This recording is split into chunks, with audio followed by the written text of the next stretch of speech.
ఇక ఇదే అంశానికి సంబంధించి మరింత సమాచారం మా ప్రతినిధి సురేష్ లైవ్ లో అందించడానికి సిద్ధంగా ఉన్నారు. సురేష్, చెప్పండి, ఫోన్ ట్యాపింగ్ వ్యవహారంలో ప్రస్తుతం ఈడీ రంగంలోకి దిగనున్నట్లుగా తెలుస్తోంది. దీనికి సంబంధించి డీటెయిల్స్ ఏంటి?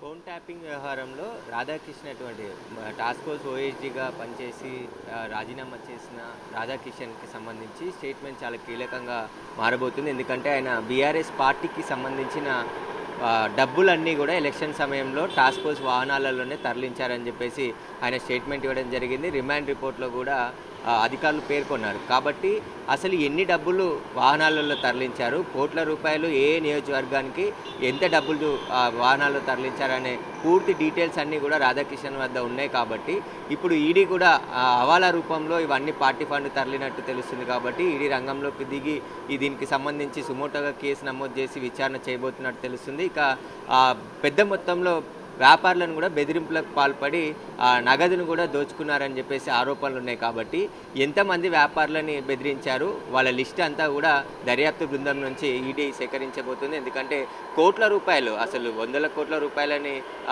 పార్టీ ఫండ్గా ఇప్పించే విధంగా రాధాకిషన్ రావు ప్రయత్నించారు. కాబట్టి ఇక్కడ భుజంగారావు చాలా కీలకంగా ఉన్నాడు. భుజంగారావు కూడా చాలామంది వ్యాపారులను, రియల్ ఎస్టేట్ వ్యాపారులను తన కార్యాలయానికి పిలిపించి బెదిరింపులకు పాల్పడి తాము చేసే దందాలకు సహాయం చేయాలి, మాతో సహకరించాలని చెప్పేసి కూడా ఆయన బెదిరించిందని చెప్పేసి స్వయంగా ఓ రియల్ ఎస్టేట్ వ్యాపారి ఫిర్యాదు చేయడం జరిగింది. అయితే భుజంగారావు రాధాకృష్ణారావుకి సంబంధించి ఇద్దరు ఎంతమంది వ్యాపారులను బెదిరించారు, ఈ బీఆర్ఎస్కి సంబంధించిన పార్టీ ఫండ్ అంతా కూడా ఎలక్షన్ల సమయంలో పోలీస్ వాహనాల్లో డబ్బులు తరలిస్తున్నారని బహిరంగంగానే ప్రతిపక్ష నాయకులు ఆరోపించారు.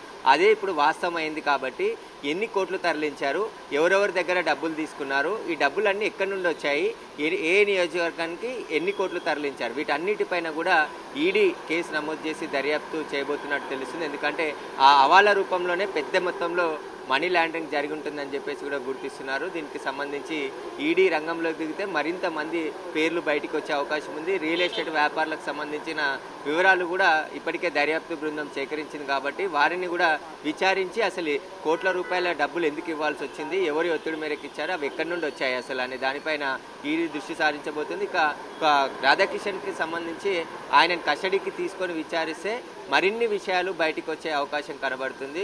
టాస్క్ ఫోర్స్ అనేది ఎలా పనిచేసింది, ఎంతమంది టీంలో ఉన్నారు, ఎవరెవరి దగ్గరికి వెళ్ళారు, ఏ టైంలో ఎంతమంది దగ్గర డబ్బులు వసూలు చేశారు, వీటన్నిటిపైన కూడా ఈడీ దర్యాప్తు చేస్తే మొత్తం అన్ని విషయాలు కూడా బయటకు వచ్చే అవకాశం కనబడుతుంది. ఎందుకంటే కోట్ల రూపాయల లావాదేవీలు జరిగాయి, ఇదంతా కూడా అన్అకౌంట్ మనీగా ఉంది. కాబట్టి వ్యాపారుల నుంచి ఏ విధంగా తీసుకున్నారు, వ్యాపారులకు ఏ సమయంలో బీఆర్ఎస్ పార్టీకి ఈ ఇల్లీగల్గా ఇచ్చిన అమౌంట్ అంతా దానిపైన కూడా విచారించే అవకాశం కనబడుతుంది.